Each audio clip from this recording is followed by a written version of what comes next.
Welcome to my review of The Boys Season 5, Episode 1 and 2. I am Zelmae, and this show does so great at giving character work and changing the dynamics of each character to the point where at the beginning of the series, I felt like this, and nobody was a good guy. To over the years, I now understand each character, and I understand their wants, why they do what they do, the trauma that have happened to them, and at the end, I understand them as human beings. That is the great thing this show has done. And this is my non-spoiler part of the review, because we have a character in A-Train whom we learned at the beginning of the series was running on drugs and superhero drugs, and like a special superhero drug from Vault. Y'all know this already, but the dynamic of him going from that guy who was trying to keep his power, trying to maintain his position, trying to be famous, love the cameras, to learning more about him, because you hated him at the beginning, but learning more and more about him, and learning as he struggled and lost it over time and didn't have as much speed, and people became faster than him and wasn't the same person that he once was. And you learn talking to his brother and his family and learning that they felt like he betrayed them, because he always thought they saw him as a hero because he had this fame, he had this power. But his brother even telling him earlier last season, you don't seem like a hero because you never saved nobody. That's all fake. And watching him throughout this show go through this transformation to the point when we see him scared throughout this episode. We see him frightened. We see him not understanding what he want to do, but wanting to do something. I have to protect my family. You saw that in the trailer, so I'm not really spoiling anything. I want to protect my family. I have a family to protect.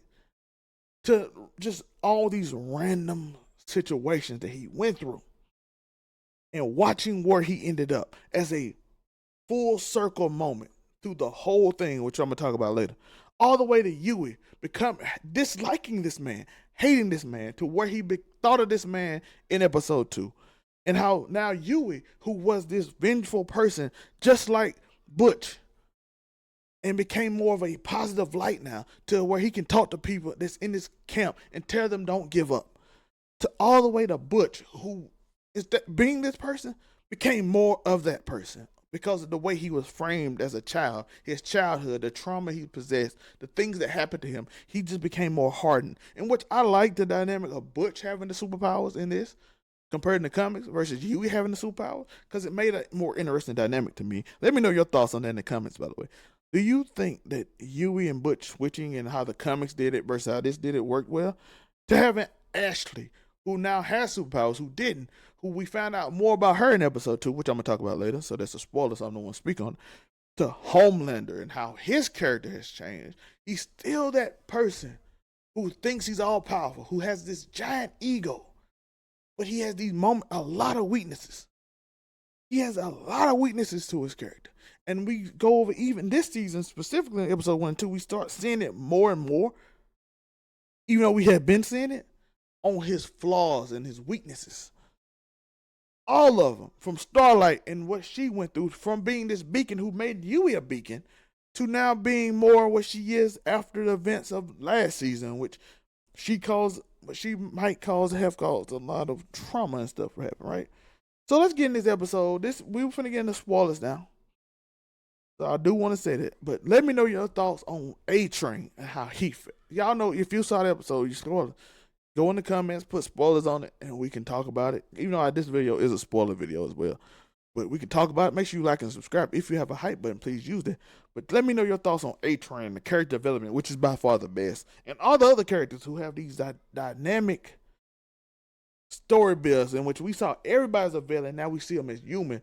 And the beauty of human beings and the personality and how we are shaped by an environment.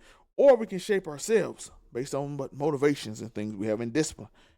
But the episode starts out with the Flight 37 incident.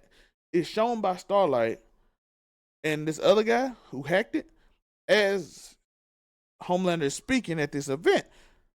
Now, of course, Sister Sage and Ashley fixed this, and they set it up as AI, and we see that Homelander is upset about this because it embarrassed him. It made him not look like this hero, not this image, this suit that he is.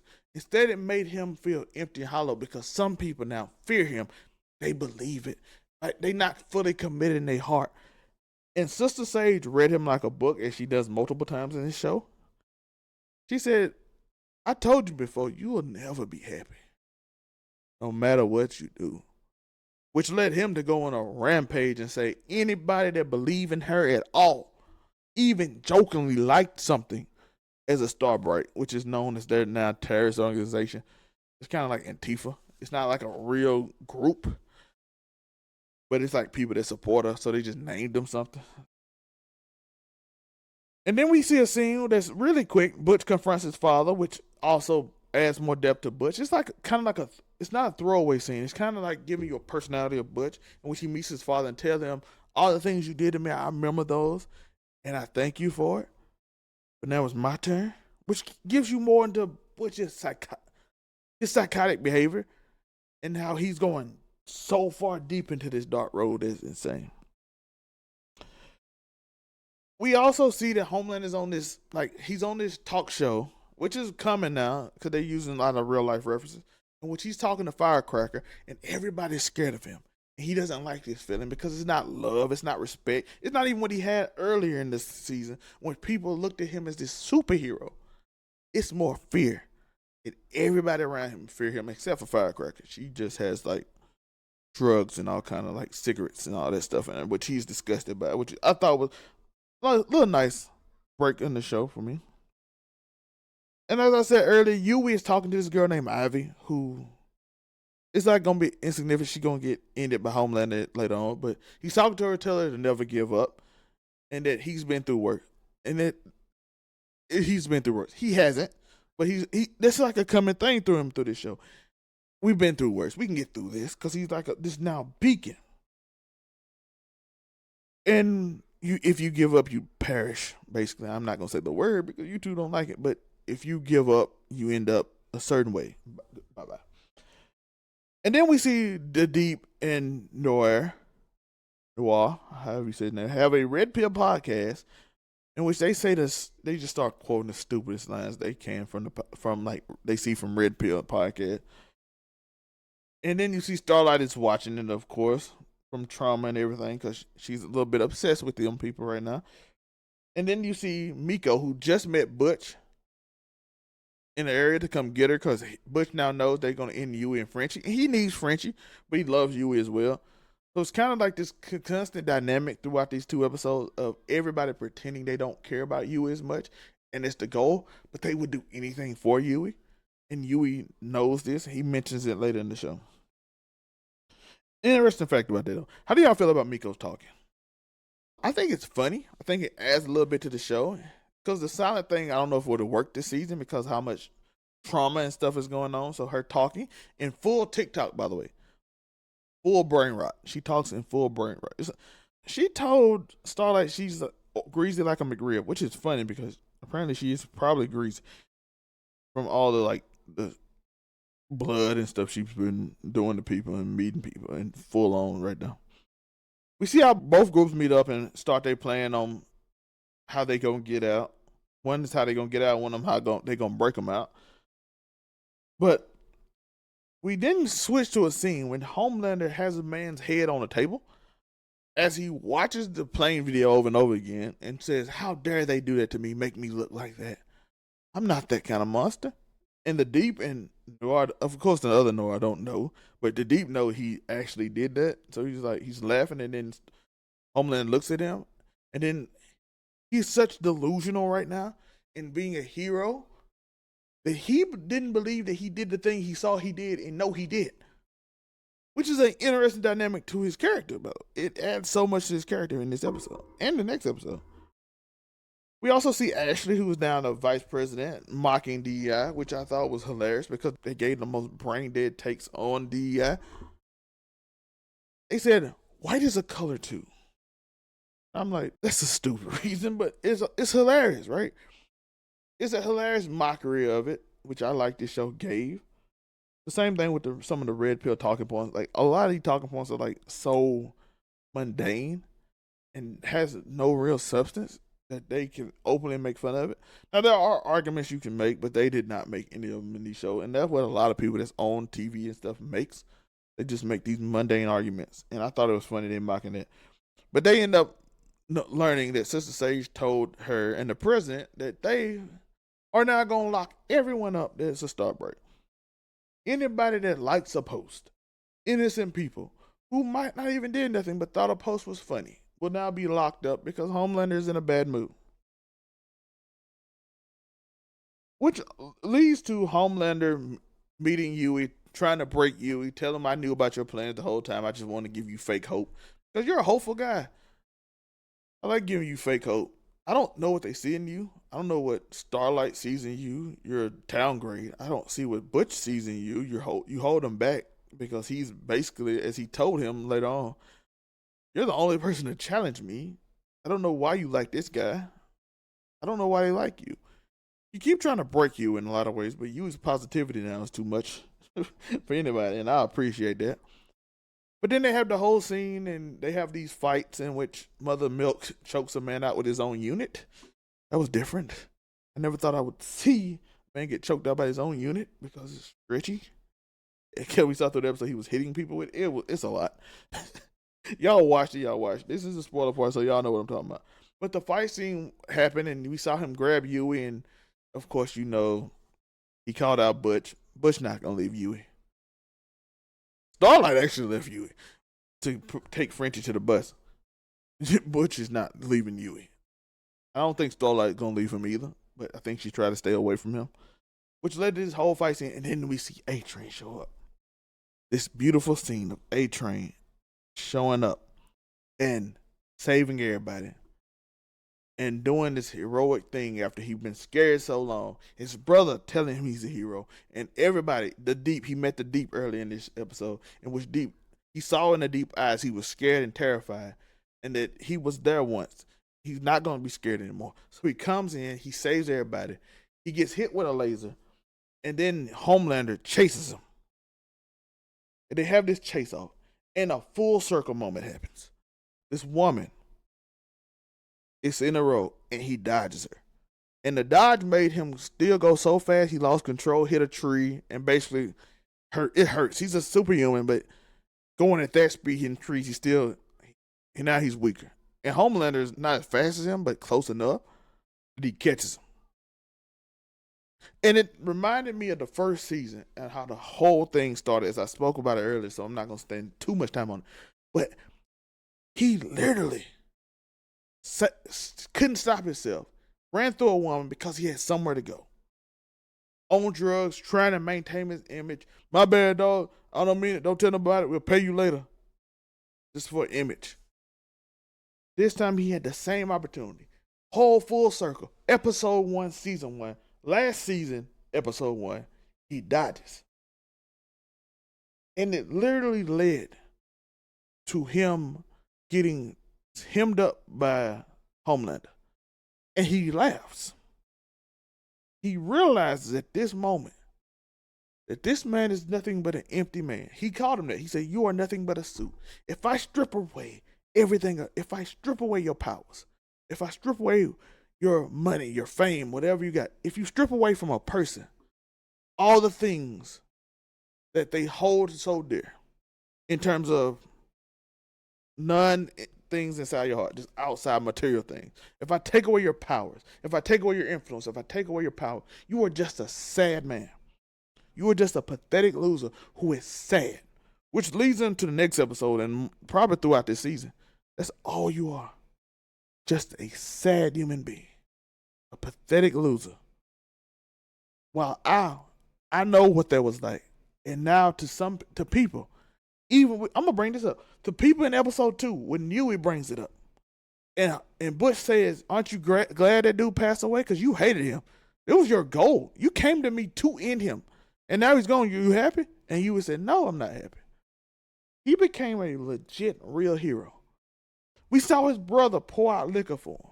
We saw the people in the church celebrate him, even though we're going to talk about that later and how fake it was in a way.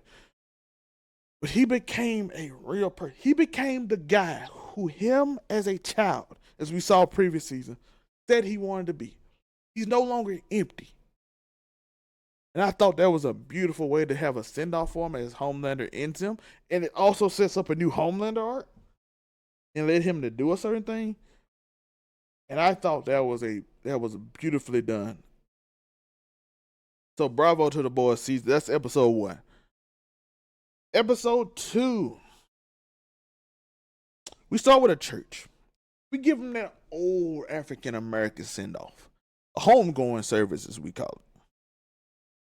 And in this service, it uses religion and politics in the same way as Ashley's fake husband is giving this speech. His power is to speak and motivate people. And he's giving this speech telling them that these people are terrorists and all that, and they ain't the one who did A-Train like this, and that the brother A-Train is a good guy, and all this jazz, and that these people are evil, and you know how this goes now, how people in religion and politics use like manipulation to convince people to fall on their side, even though that person just has an idea of what he thinks will or she thinks will save the world while you have your idea. But somehow I have to convince you to think they're evil, so you won't even give them a chance because we don't really have ideas out to how to make the world a better place. Because, again, that's a hard ask to say how to change the world, right? And you see it impacting Homelander to the point where he starts talking to the casket. And you see, this is one of the first times to me that I feel like this actually affected him. Because he had other times that affected him a little bit. But I think it was just more psychosis. This one made him feel alone because he looked at A-Train as a little brother, which even when he ended him, you can kind of see the tears falling.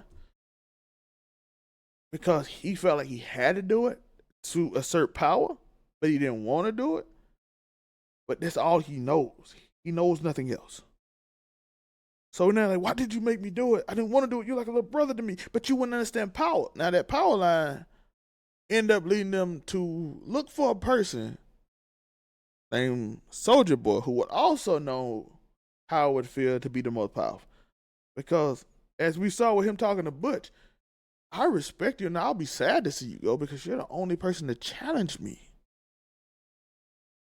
Whereas Soldier Boy, he's the only person that would understand being the strongest. Because before me, it was him. No one else would. So now I feel lonely. I want my father. I need something here. I don't have my little brother, Butch. I got to end sooner or later. And my father would be the only one to understand me.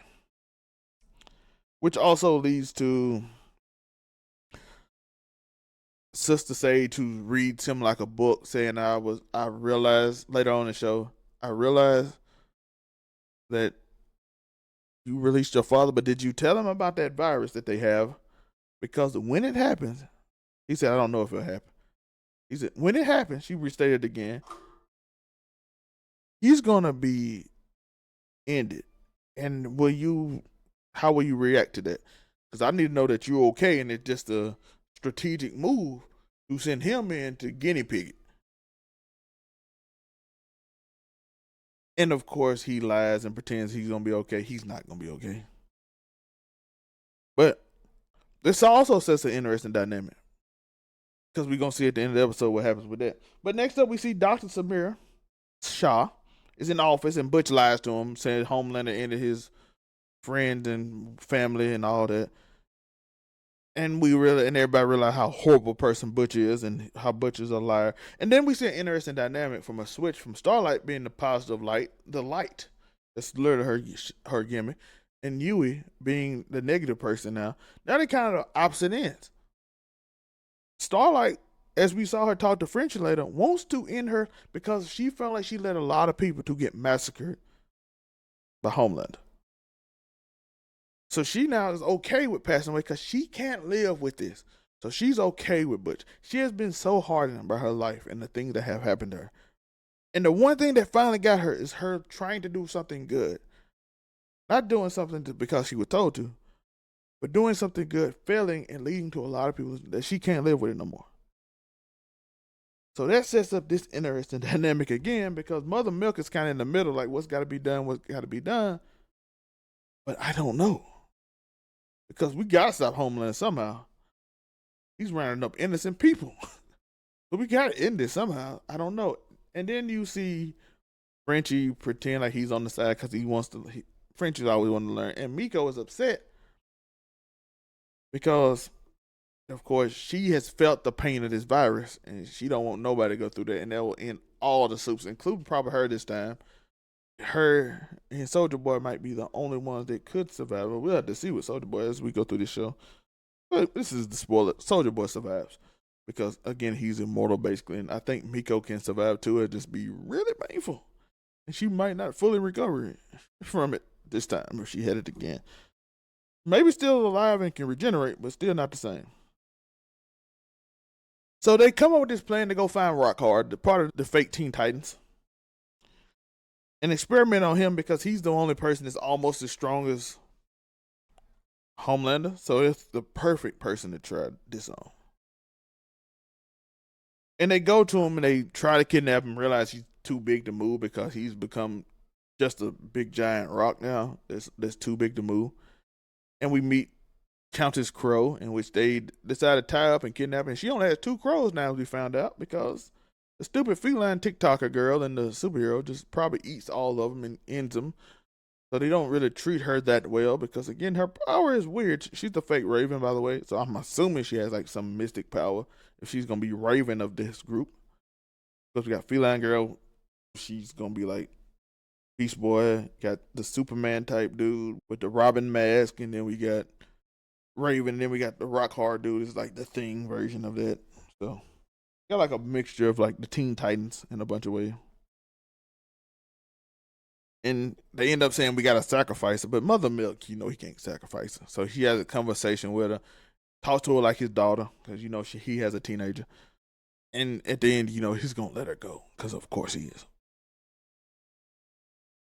We find out that Homelander now is going to they went and got the virus, and we learned that how dangerous it is, and that Hughie went with him, so because he don't trust Butch.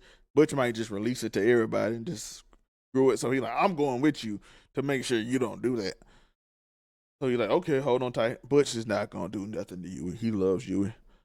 So they go and get it, and we see that they are driving, and the TikTokers are doing TikToks and arresting innocent people to send them through the camps again and end them and make sure they're in jail and prisoned and rounded up as criminals because they like the post. And we see the little daughter come out, and as we go through that, we see Miko and Hughie be like, we have to save them. And Butch like, no. Do you understand what's going to happen if we actually save them, right? It's going to be every Supe in the world going to be here, and we got this virus. We don't know how the virus works. It's going to be dangerous. Then we see Soldier Boy Shield go through the window. Boom! Shield goes through the window. Old scene, cause and I'm sitting there thinking the whole time, look at Captain America being evil. The shield is like round and evil. So it's like this old ancient shield that end up breaking as Butch them fight. The fight not important, and we see scenes where Starlight saves Hughie and all that, and then they get into this room, the hero and Rockhard and Butch and them all in the room. Frenchie and Butch tricks Soldier Boy. The virus hits. They both wear a mask. They run out. It affects the hero. It affects all the Supes. We see Rockhard's face just rip off. The young boy just rip apart. Soldier Boy does not rip apart though. His body's probably way too strong. So we see it works well, and we see that Countess Crow is not there because Mother Milk saved her. And then we see Ashley with a discussion with herself, and she talked to Sister Sage and lets her know that everything is good with you because you're the smartest woman in the world. You're a little crazy, but you're the smartest in the world. Let me use my psychic to feel like what you think, because I need to know the plan. Because I know you just not finna let this man just go through the world and end everything. Sister Sage is a little psycho and said, I will break your tumor in the back of your head. As we find out a little more about Ashley and the tumor saying she wants to be a hero and wanted to do good. That's the whole reason she took this job, and now she's just a frightened little girl. So we go back to it, and we find out, as we saw when Butch them told Starlight and Miko not to go near them because they don't know how it affects them and they could be still spreading the virus. We see them go to the doctor, and we find out the virus doesn't affect humans. You're good. if the virus hits you, it doesn't affect the humans. And you see a thought process from Miko after this, which I found very interesting. In which Miko says, I saw innocent people rounded up. As I told you earlier, she was very against it. I saw innocent people rounded up. And now I think we got to do it. Because French was trying to get her out of here. He was like, yeah, let's go somewhere we can escape this. Because it's going to happen. But we now got a plane and we're going to escape. She says no. We see Homelander sentimental, even threatens the deep over his father. And he's really sad. He does this little sentimental speech. And then we see, as he walks away, which probably he's trying to hear it, we see Soldier Boy rise up because, like I said, he's basically immortal. So we see that, and that's how the show ends. And I am very interested. It did a great job of putting character work. And I'm assuming we're going to see Jared soon. Because as I stated, Dean and Sam, I don't care what you do in this show. You have to do horrific things in this show. The boys. And I want to see if you can do it. Let me know what y'all think. But you ain't going to have me rooting against Sam and Dean. You have to do horrific thing to make me root against Sam and Dean. Because I feel like he's going to figure out, he's going to Sam, aka Jared or whatever. I don't know his name in the show, so we're going to call him Sam. So the boys are going to go to him. And he's going to have him come and try to figure things out on this virus and thing. Because I'm assuming he's going to be a smart character. Or a locator or something that can figure things out in that way. Because Jared is that type of dude. In shows. So I'm interested to see what they do with it and how his character comes off.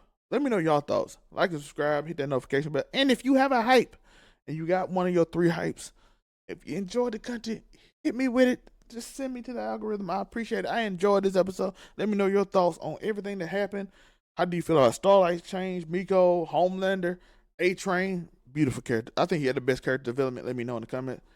I appreciate you. Overall99Media.org.